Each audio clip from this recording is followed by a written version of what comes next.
I am 41 years old, single, without kids, living in a van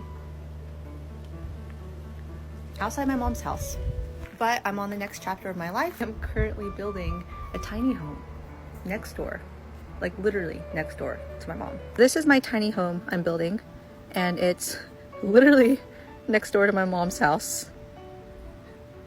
This is my mom. Mom, you happy that I'm moving next door? Yeah. So I'm 37, don't have any kids. I'm not married. I don't have a husband. I'm not even in a relationship. And a lot of times people look at me and they're like, "Oh, she must be so lonely," or "You must be so lonely." And the truth is I'm not. I'm not. I have my family that I love so much. They're so close to me. They mean so much to me. I have my friends that are like, my sisters. I love them so dearly. And, I have my career that I'm so fulfilled by. And I decided to come up to Canada for the weekends and come on guys, look at this view. That's the view from my hotel room. I'm a solo traveler. I go pretty much everywhere alone if I'm not with my girls, and highly recommend. When it's your time, it's your time. Don't rush things. Enjoy life as it is. Enjoy life by yourself. Learn to make yourself happy. When it's your time, it's your time. Hi, my name is Julia and I'm 29 and single. And if you haven't seen, I was bullied on the internet this week because I shared what a Saturday in my life looks like as a single, unmarried 29-year-old. And that made some people on here very angry. And I know that posting this is going to make them very angry too, because they all think that this is my personality now. What these people don't know, however, is much about me. So I figured I'd share some context so people understand why I feel so strongly about the message that I put out there on social media and through my podcast, Pretty Much Done. I grew up in a Russian Jewish immigrant household where a lot of the rhetoric was that I should settle down, have kids, and find a husband. And I feel like society has adopted this idea that we should get married by 20, have kids by the time we're 30, buy a house, settle down. But when I found myself in those good on paper relationships, I found myself feeling deeply unhappy and unfulfilled. I felt like I was checking off a box to just appease other people. So then I decided that I was going to start living life doing things that fulfilled me, not because someone on the internet or someone in my family circle or someone in society told me that that's what's correct, but because it's what I wanted to do. And I decided to start a podcast called Pretty Much Done because I also want people to feel pretty much done listening to societal pressure and noise and live lives that they want for themselves, not to appease other people, especially like people who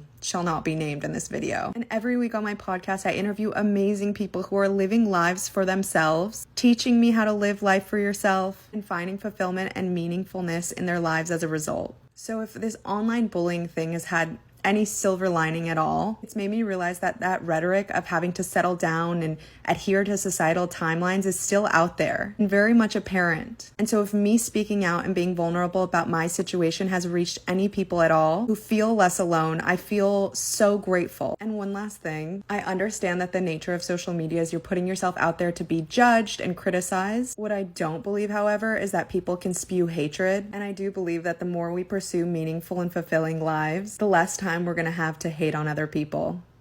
I want to talk about something as a girl who's 30 and single. People like to call single people selfish. Candace Owens called me selfish. People on the internet, people in my comments, trolls, everybody. Single people are so selfish. Do you know what I think is selfish?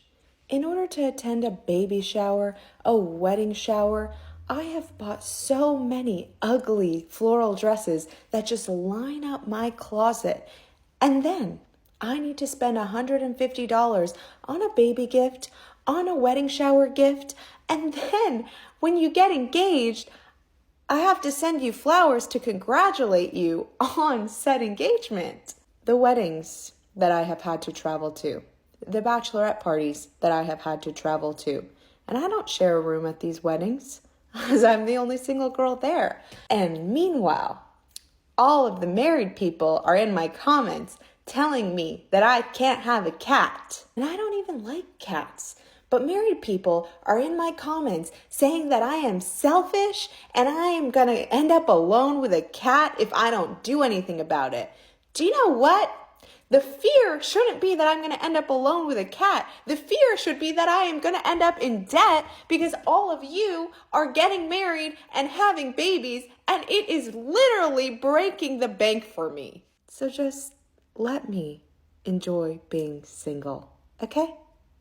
Day in the life of a woman with no purpose. I'm 31 years old, I'm not married, I don't have children, and I like it that way. Despite being a loving daughter, a trustworthy friend, and a successful business owner, I don't need a singular purpose to live a fulfilling life. I prefer to be open and flexible with the freedom to live out each day as I please. I often hear my married friends say, marriage is hard work, children are exhausting, and call me crazy if you want, but I don't want to work hard and I don't want to be exhausted. I want to feel at peace and calm and centered and feel capable to embrace change and move freely with the flow of life. And I don't see how being tied down in a marriage or with kids could be any more fulfilling than that. Not that I don't want to date or fall in love eventually, but my experience dating men has been so disappointing. I'm highly emotionally intelligent, financially stable, successfully self-employed, and most men are insecure or jealous when a woman is smarter, funnier, or more successful than them. And I refuse to settle on someone who won't add equal or greater value to my life. So while you think my life has no purpose, I know that my purpose is fluid and can be anything I choose. And to me, that is an incredibly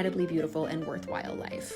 As a 50-year-old woman who's child-free by choice and has never been married, I want to talk to younger women and women my age about something. So I've been harboring this belief, or just like an undercurrent of belief kind of, for my whole life, and I have just unlocked it and broken it. And it's that I have thought that there was something wrong with me because my pattern has been to, if I really like somebody and really connect with them, I will date them for probably about 3 years maximum. And in those 3 years, I almost never make contracts with them or do life decisions with them that are not easily changed. And I have gone to therapy to be like, why can't I commit? And there may be something wrong with me because I've never gotten married. Just for all the, the people, men, who would come in here and use this as an opportunity to say that I couldn't be picked, I have been asked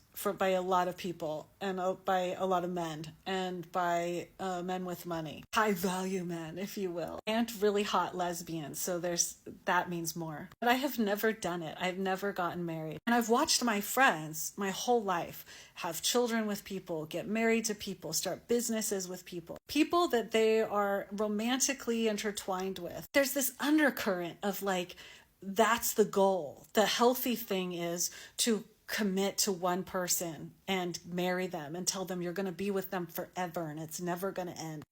And a lot of my friends, most of them are divorced, have spouses that they don't like, they're not sad that they spent time with them. They just should have ended it a lot earlier. So for myself and for younger women and maybe other people that are in my position, I want to just explicitly dismantle the idea that getting married, even if you end up in divorce, is not better than not getting married. I look back on my life, my romantic life, and I don't look at anybody and go, ooh, yeah, I fumbled the bag on that one. Really wish we were together. Ooh, I should have committed harder. No, even the wonderful ones, they're still my friends. And I'm like, yeah, most of the time I'm like, that should have been over quicker. And the vast majority of them, I'm like, ooh, no, I don't want anything to do with them. That was hormones and, trauma coming through. And if you're one of my exes and you're watching this, I really want you to know that you are one of the ones that I just needed to connect with, and so that we could be these wonderful friends. You are definitely not the one that, I wish that I had never. It's not trauma and boredom that we were together, okay? You're definitely the other side before you comment over that. Don't comment. Anyway, my discernment and clarity about my relationships is a strength. My decision to be independent when I could have, bound myself to people that I knew in my gut were not somebody that I should bind myself to.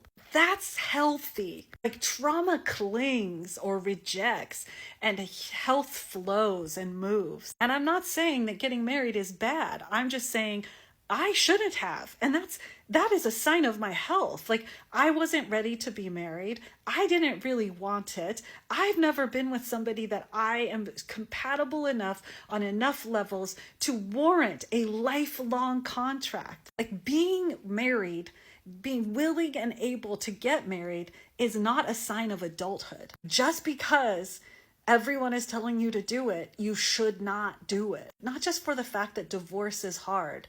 Divorcing yourself is much harder than divorcing another person. And anytime I was coming to the point where I was like, okay, commit, and I knew in my gut that this wasn't right, that this wasn't the right person, listening to it is the healthy part, because I have been in so many relationships that I felt like I needed to make work to prove my health and well-being. And if I was truly healthy, I would have ended it much sooner, because the years and months that I spent at war with myself were so painful and had so much wreckage, and were definitely, I can apply to my greater good and healing. I absolutely did that. I'm not saying I rejected you if you're my ex, or that I wish that we hadn't been together. I'm not saying that. Anyway, don't fall for the pressure. Be true to yourself. That is the sign of health. That is the sign of health. Like, don't fall for this concept that if you can't commit, like if you can't commit anywhere, yes. Like when I look at my life, I'm like, I committed in friendships. I committed in jobs. I committed in careers. I have committed. I do not have an issue with commitment, but the world tells me I do. And that is just messed up. And if you get married, commit to yourself harder. Because from what I've seen from this perspective is that when I'm single, and especially when I'm single and watching my married friends, they have a much harder time truly aligning with themselves and being themselves, so that they can be so much more loving and kind and connected and vulnerable and authentic with the people that they have commitments in their life to. So practice now.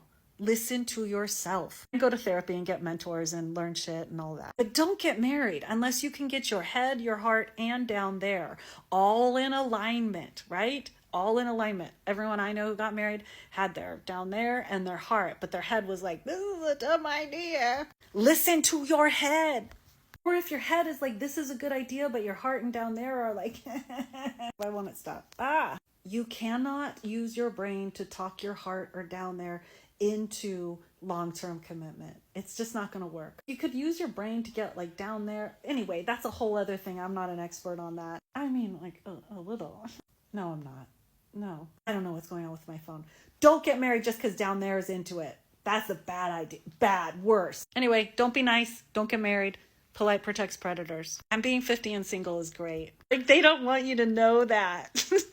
But 50 and single is really good.